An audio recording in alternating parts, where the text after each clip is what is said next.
It's October 13th, 2022, 2:30 in the afternoon, here in Stellarton, Thursday, Stellarton Police Commission.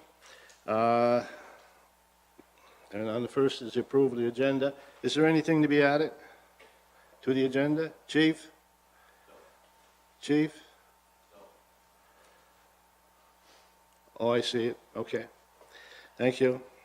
Just like I said, when we get to this point, anything, if you want to add something to the agenda or anything at that time, you can do it. So, can I have an approval of the agenda, please? I'll make a motion to approve the agenda.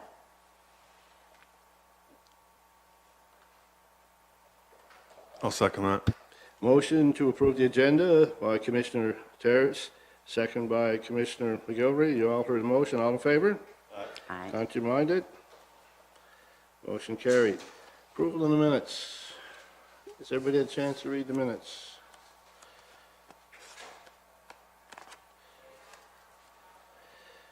I'll entertain a motion to accept the minutes. I'll move that we accept the minutes. And I'll second it. Motion to accept the minutes moved by Commissioner Kay, seconded by Commissioner Terrace. You all heard the motion. All in favor? Aye. Contrary-minded? Business arising. Is there any business arising from the minutes? Susan, do you have anything? No, sir, I don't. Chief, you have anything? All right, I do not. we'll move on to the monthly activity report. Is there any questions on the monthly activity report? I compliment the police force and the great job that they've done. I think they've taken down, while we were off, they've taken down some more of our drug houses and locked up some of the gun-toting people that were in town. And I had some people asking me what was going on. I said, I don't know. People seem to feel that the chief calls me up and informs me of everything.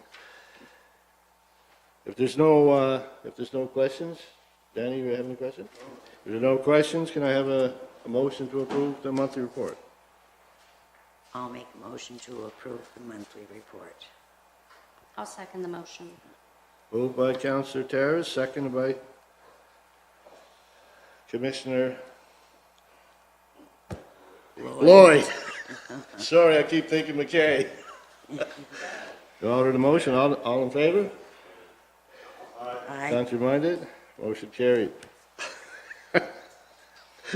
I keep thinking of Patty as McKay every time I... Media release. You want to speak on that, Chief? So, it's on, okay. Attached is a media release sent out on October, was that the 7th? When did it go out?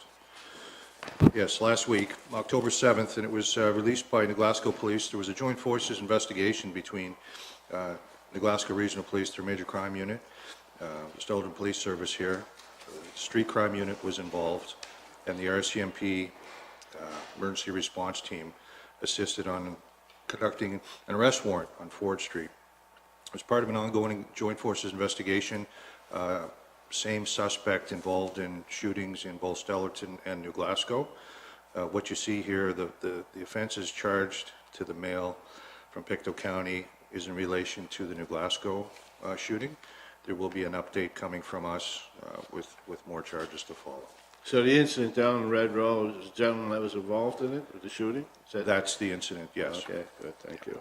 Is there any questions of the chief? So this is Jamie Lee Jackson's. Yes. Okay. And they were in the red route? That's where our investigation was back in early part of August. There was a shooting in I don't recall the exact address, but in the row, yes. Okay. Yeah. So what about this Abercrombie Road thing then? That's the New Glasgow file that they had. Okay. That was September, I believe, that occurred, yeah. 16th, yes. September 16th is the Abercrombie Road. That was another shooting, and those are the charges listed in the release related to that particular incident. Those do not reflect our incident. So does this man live in the red road? No, he was living in an address down here on Ford Street, next, So the incident, I'm guessing, I want to say 230 something, but it's next to Blue Lobster there. Yeah, there's a fourplex there. Yes, It's okay. in there, yeah. Just out of curiosity, why would they name the male and not the two females? yeah, When you see somebody named in a media release, what it means is that the information has been laid before the courts. So if, in this case, they laid the information on him, but at the time of the release, the information was not laid on the female. So they can't identify her until it becomes a public document, and that has to be the information laid before the court. It was probably done later that day or the next day. They didn't update the release, but it would be someone similarly related to our incident too, so it will probably come out when the update's given on ours. Any more questions? I don't think we need a motion on that.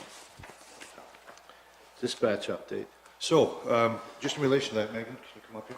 We've asked Megan Burns from Dispatch to come up and just give commission, a brief update on where we are with dispatch, some of the meetings we've had with fire chiefs, et cetera. So Megan's prepared something. It should be brief, but I'll give you the mic.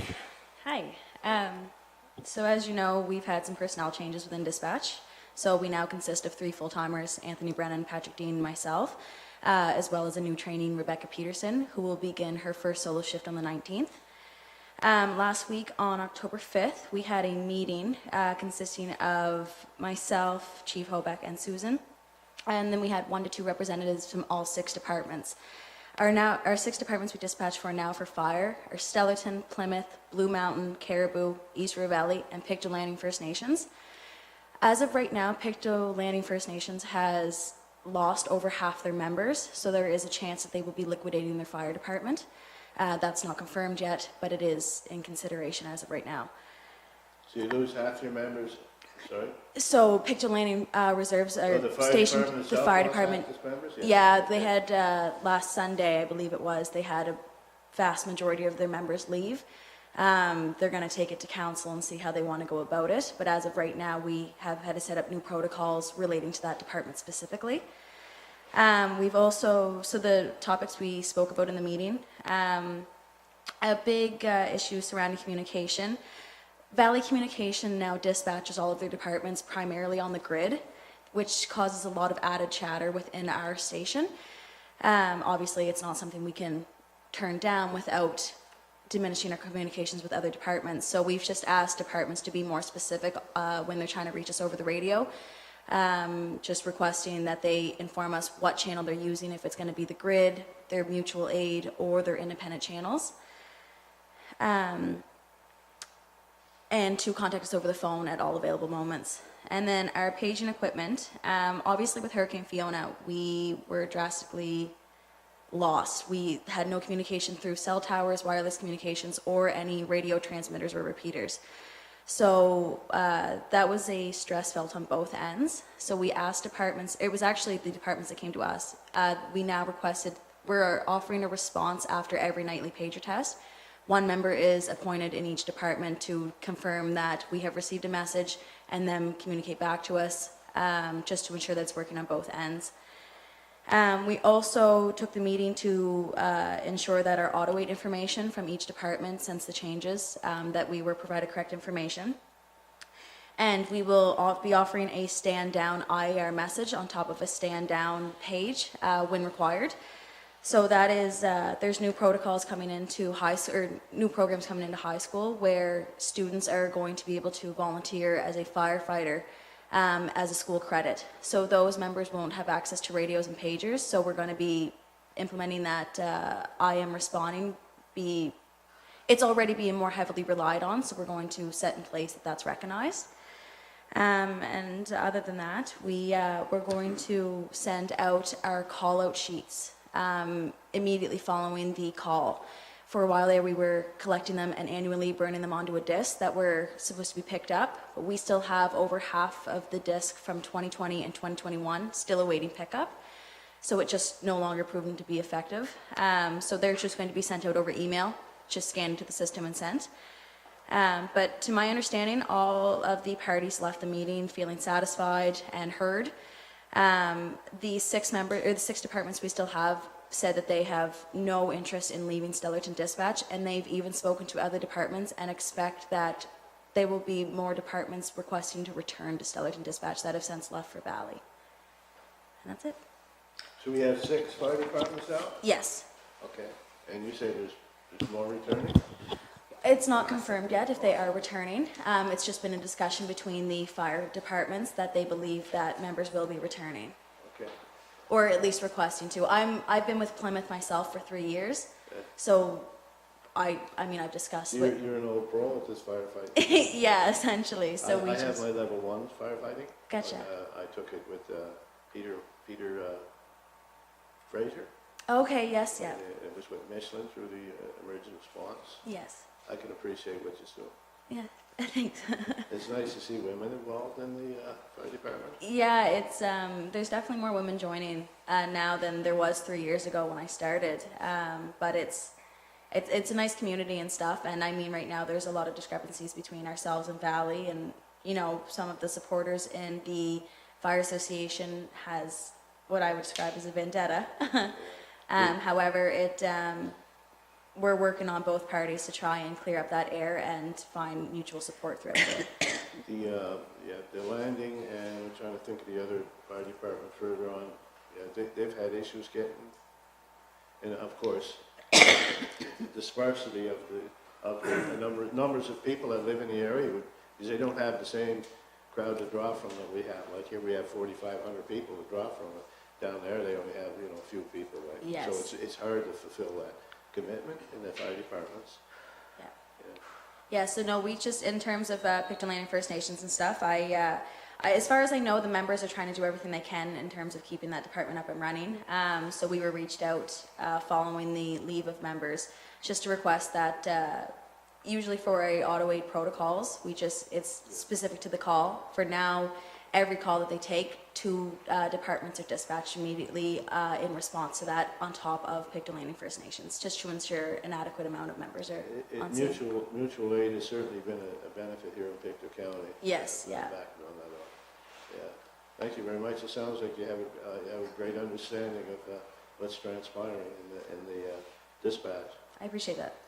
Thank you. Yeah, so just for everyone's knowledge, I asked Megan to come here today and just give you an update on dispatch, more of a guise just to get her here. Megan's been with us for almost a year now. Yeah? Yeah, it'd be a year in December. A year in December. Since she's been with us, she's taken on the role of the training officer, training person for new members. If we hire someone new, they're with Megan for roughly 100 hours or so. She's developed a training manual for all dispatchers, updated some of the policies, and as you can see, liaised with the fire departments. Her knowledge of the system makes my eyes just sit at the meetings. I have no idea what she's talking about some of the times because I don't have experience in that world, but I rely on her for that. As she said, she's been a firefighter with Plymouth for 3 years now. Was outstanding during the hurricane. It was chaos that day. I was here when all the comms went down and couldn't get a hold of anybody, but she got through the day, left here, and then went to search for the missing boy the entire night after leaving here. So I understand it was a bit of a wet night, crawling through the marshes looking for him. I wanted to recognize Megan for her contribution to the organization with the Chief's Commendation. That's why you're here today. Oh, thank you. Not only her outstanding contribution to our organization and dispatch in particular, but to the community here in Stellarton and the surrounding communities that she's involved with through dispatch as well as volunteering. So, Megan, this is for you. Thank you. Congratulations. Thank you. Yeah. Tricked me. Yes, I did. To quote Winston Churchill, he would say, "What I know, I can fill a big book. What I don't know, I can fill a big library." That's why we need various people to support us. Sure. Yes. Thanks. Thank you very much, Megan. Appreciate it. I know your job is very important down there. I know sometimes when I try not to call in, but the few occasions I did call in, it was, "Yes, sir. Can you hold for 1 minute? yes, I can. Mine is not as important, and I know they might have 2 or 3 different calls coming in that come back to me, so I understand that it's a very difficult and nerve-wracking job that I wouldn't want to be doing it, but Yes, it's, we really appreciate what you do. I appreciate that. And everybody knows, I don't give those out willy-nilly. This is. I think that's the first. The first one I've Yeah, seen. First, and extremely well-deserved. Yeah, that's the Thank first. you. Like I said, I like your shirt, is it? Oh, yes, I bullied Mark Tebow. I like the long sleeves. But that's good. Thank you very much. Appreciate all your help and Yeah, I appreciate your effort. And like I said, and just listening to you, you could tell you had a grip, certainly had a grip on things, and you have great understanding of what's transpiring. And I will say that our biggest concern right here in dispatch is for the town. That's our number one priority. Yes, And we absolutely. welcome, and we're here as a community to help the other towns and the other fire departments. We're certainly good.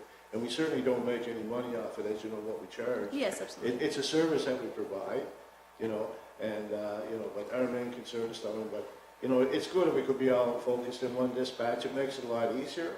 Yes. And having people of your caliber Appreciate certainly that. makes his job easier. I know that. Certainly does. Sometimes I've been in there, he always had hairline that's long there for a while because he was concerned about, Yeah. we were losing people on a regular basis. Yes. And I did not have on that to acknowledge all the incidents that came to mind when I was thinking about Megan's contributions. I just remember being here on a Friday and there was a missing person up at the track. There was a track meet for high school and it was some special needs person had gone missing. And just organizing that and contacting around search and rescue and getting numbers that we didn't have prior to that, and just now things are in place, we'll be better off the next time around. There's just one incident I can think of, the hurricane. I'm not going to use the language I normally would because we're being recorded, but she's a bit of a magnet for things when they go sideways. She seems to be here all the time. So, and I tell you, I sleep better knowing she's here. And that's great. I mean, no, that's great. I mean, no, we really, dispatch is very, very important, and things can go off the rails right off the get-go when it comes into you guys. And I know, I watch that 911 on television sometimes. And, I know you don't have a bunch of people around just No. supporting you. You're there. You have to make the decisions on your own. Yes. And you got police departments and fire departments all depending on the decisions you make. Yeah, impressive. Thank you Thank very you. much. Barry, did you want to say anything? Just echo your comments. You sound like you're really knowledgeable about your position, and we appreciate that. It's a valuable position for the town, and it's valuable to people who are calling in. They're in emergency situations, for you to be able to handle that stress and still come up with new policies, procedures, and improvements. We're impressed by you, and thank you for your service. It's the first chief combination we've seen, so Thank you. Thank you. Okay. Correspondence. Oh, I'm sorry. Yep.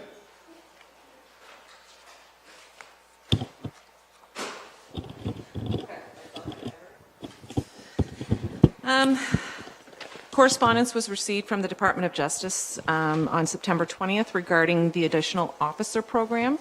The Town of Stellarton has one officer that is funded under this program, and I can certainly read it for the record. Recently, Public Safety and Security Division in the Department of Justice completed an evaluation of the existing additional officer program. The findings will help us ensure that this program continues to serve community members in Nova Scotia. We thank you all for your participation.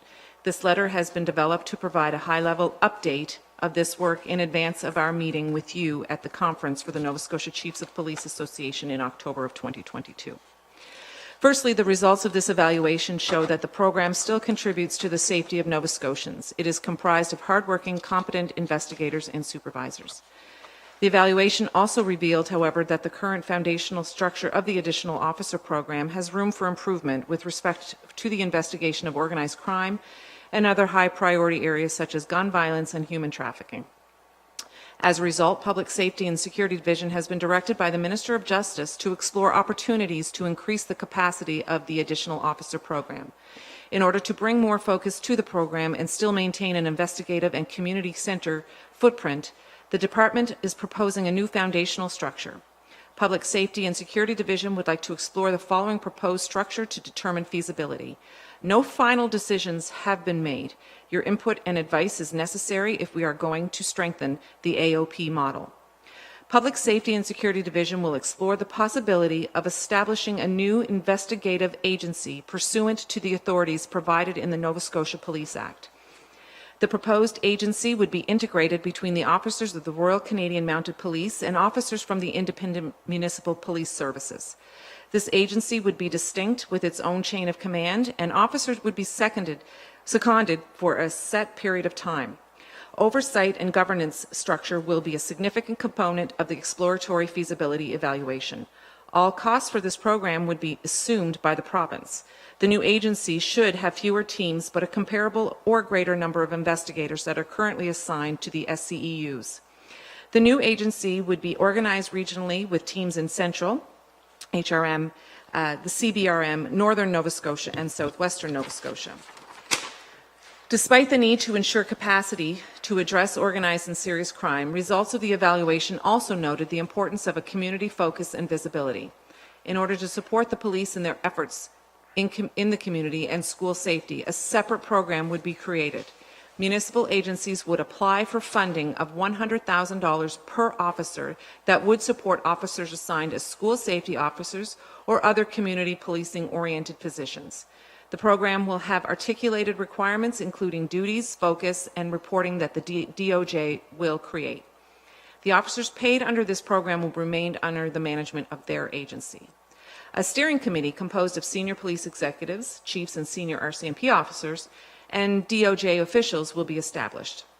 This steering committee will create and oversee sub-working groups that will formally move through research, analysis, and development in areas directly impacting feasibility, such as logistics, governance, human resources, tasking, and accountability.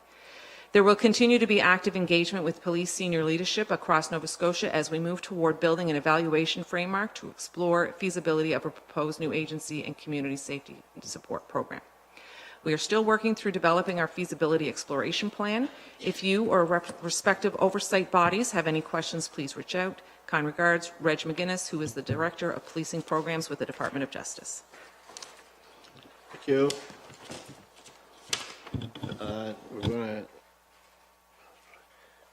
I suppose we're going to move in, that goes in line with moving in with the next item here. It's municipal policing. We're going to get talking that, and then we're going to go in camera.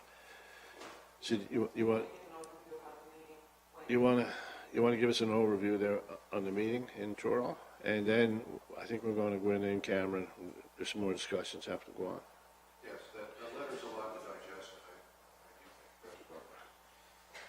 Turn it off. The letter is a lot to digest, and I think that discussion is probably more appropriate for in camera. However, an overview of the meeting was we had a presentation for the municipal CAOs, board chairs, and chiefs of police from the province regarding a couple issues. The AOP program was one of them.